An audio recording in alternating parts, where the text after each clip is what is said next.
Hi అండి, అందరికీ నమస్కారం. జనవరి 10 ముక్కోటి ఏకాదశి.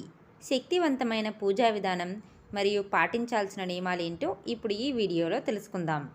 సంవత్సరంలో అన్ని ఏకాదశుల కంటే ఈ ముక్కోటి ఏకాదశి చాలా విశిష్టమైనది. ఈ ఏకాదశిని వైకుంఠ ఏకాదశి అని కూడా అంటారు.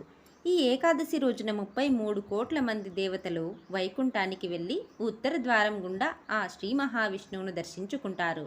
అందుకే ఈ ఏకాదశికి ముక్కోటి ఏకాదశి అనే పేరు వచ్చింది.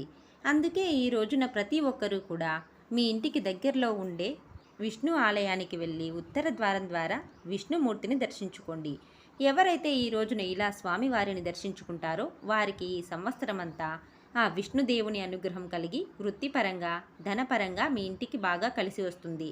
ఈ ముక్కోటి ఏకాదశి ఉన్న మరొక ప్రత్యేకత ఏమిటంటే, ఈ రోజున ఉపవాసం ఉంటే 3 కోట్ల ఏకాదశిలు ఉపవాసం ఉన్నంత పుణ్యం కలుగుతుంది.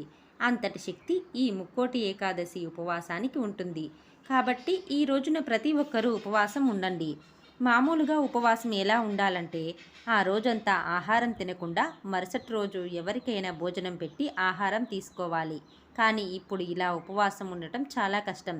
కాబట్టి ముక్కోటి ఏకాదశి రోజు ఉపవాసం ఉండేవాళ్ళు పాలు, పండ్లు లేదా ఉడకబెట్టని పదార్థాలు స్వీకరించవచ్చు. అయితే చిన్నపిల్లలకు, గర్భిణీ స్త్రీలకు, వృద్ధులకు, అనారోగ్య సమస్యలు ఉన్న వాళ్లకు మాత్రం ఉపవాస నియమాలు వర్తించవు. వీళ్ళు ఉపవాసం బదులు ఓం నమో నారాయణాయ అనే మంత్రాన్ని 108 సార్లు జపిస్తే ఉపవాసం ఉన్నంత ఫలితం దక్కుతుంది. ఈ వైకుంఠ ఏకాదశి రోజున విష్ణుమూర్తి సంపూర్ణ అనుగ్రహం కలగాలంటే ఇలా పూజ చేయండి. ఖచ్చితంగా మీకు ఆ శ్రీ విష్ణుదేవుడి అనుగ్రహం కలిగి మీ కష్టాలన్నీ వెంటనే తీరిపోతాయి. ఈ రోజున ప్రతి ఒక్కరూ ఉదయాన్నే నిద్రలేచి తల స్నానం చేయాలి. తర్వాత ఇంటిని శుభ్రం చేసుకొని ఇంటి గడపలకు పసుపు రాసి కుంకుమ బొట్లు పెట్టి ఇంటి ముందు అష్టదళ ముగ్గు వేయాలి. ముఖ్యంగా మీ ఇంటి ప్రధాన తలుపు పైన గంధంతో స్వస్తిక్ గుర్తు వేయాలి. స్వస్తిక్ గుర్తు అన్న అష్టదళ ముగ్గు అన్న లక్ష్మీదేవికి చాలా ఇష్టం. కాబట్టి ఈ రోజున ప్రతి ఒక్కరూ అష్టదళ ముగ్గు, స్వస్తిక్ గుర్తు మీ ఇంటి ముందు వేయండి. తర్వాత మీ పూజ గదిలో ఉన్న విష్ణు స్వరూపమైన వెంకటేశ్వర స్వామి పటానికి గంధం బొట్లు పెట్టి గులాబీ పూలతో అందంగా అలంకరించుకోవాలి. ఈ రోజున వెంకటేశ్వర స్వామి పటానికి తులసిమాలను వేస్తే మీ సమస్యలన్నీ వెంటనే తీరిపోతాయి. తర్వాత స్వామివారి పటం ముందు 2 పిండి ప్రమిదలను పెట్టి దాంట్లో నువ్వుల నూనె లేదా ఆవు నెయ్యిని పోసి 3 ఒత్తులతో దీపారాధన చేయాలి. ఇక పూజలో నైవేద్యంగా పాయసాన్ని నివేదించాలి. పూజ చేసేటప్పుడు ఓం నమో భగవతే వాసుదేవాయ నమః అనే మంత్రాన్ని 21 సార్లు జపించాలి.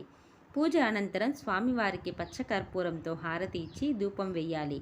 ఇంట్లో పూజ చేసిన తర్వాత విష్ణుదేవుని ఆలయానికి వెళ్ళాలి. ఇంటి యజమాని విష్ణు ఆలయంలో ఉన్న ధ్వజస్తంభం దగ్గర నువ్వుల నూనెతో కానీ ఆవు నెయ్యితో కానీ 8 ఒత్తులతో దీపం వెలిగించాలి. ఇలా చేస్తే ఈ సంవత్సరం అంతా మీ ఇంటిపైన విష్ణుదేవుడు, లక్ష్మీదేవి అనుగ్రహం ఎల్లవేళలా ఉంటుంది. ఈ ముక్కోటి ఏకాదశి రోజున విష్ణుదేవుని ఆలయంలో 2 లేదా 4 లేదా 6 లేదా 8 ప్రదక్షిణలు చేయాలి. ఇలా చేస్తే విష్ణుమూర్తి అనుగ్రహంతో మీకు అష్టైశ్వర్యాలు చేకూరుతాయి. ఈ రోజున దేవాలయానికి వెళ్ళలేని వాళ్ళు ఇంటి గడపలకు పసుపు రాసి కుంకుమ బొట్లు పెట్టి గడపలను పువ్వులతో అలంకరించుకోవాలి. ఇంటి గుమ్మానికి మామిడి తోరణాలు కట్టి పైన చెప్పిన విధంగా ఇంట్లో పూజ చేయాలి. కానీ ఈ ముక్కోటి ఏకాదశి రోజున ప్రతి ఒక్కరూ విష్ణు ఆలయానికి వెళ్తే చాలా మంచిది. ఎందుకంటే విష్ణు ఆలయంలో ఉత్తర ద్వారం గుండా విష్ణుదేవుణ్ణి దర్శించుకోకుంటే జన్మజన్మల పాపాలు తొలగిపోయి ఈ సంవత్సరమంతా మీకు అదృష్టం కలుగుతుంది.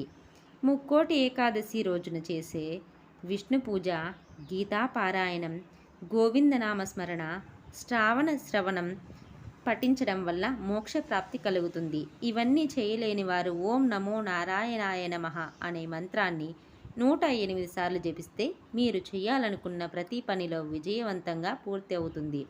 ఈ విధంగా ఇంట్లో పూజ చేసుకుని విష్ణుమూర్తి అనుగ్రహం పొందండి. విష్ణుమూర్తి అనుగ్రహం మీపై ఉంటే మీ సమస్యలన్నీ తీరిపోయి అఖండ రాజయోగం వరిస్తుంది. గోమాతలో ముక్కోటి దేవతలు కొలువై ఉంటారు. కాబట్టి ఈ ముక్కోటి ఏకాదశి రోజున గోవుకు ఆహారం తినిపిస్తే ముక్కోటి దేవతల ఆహారం తినిపించినంత పుణ్యం లభిస్తుంది.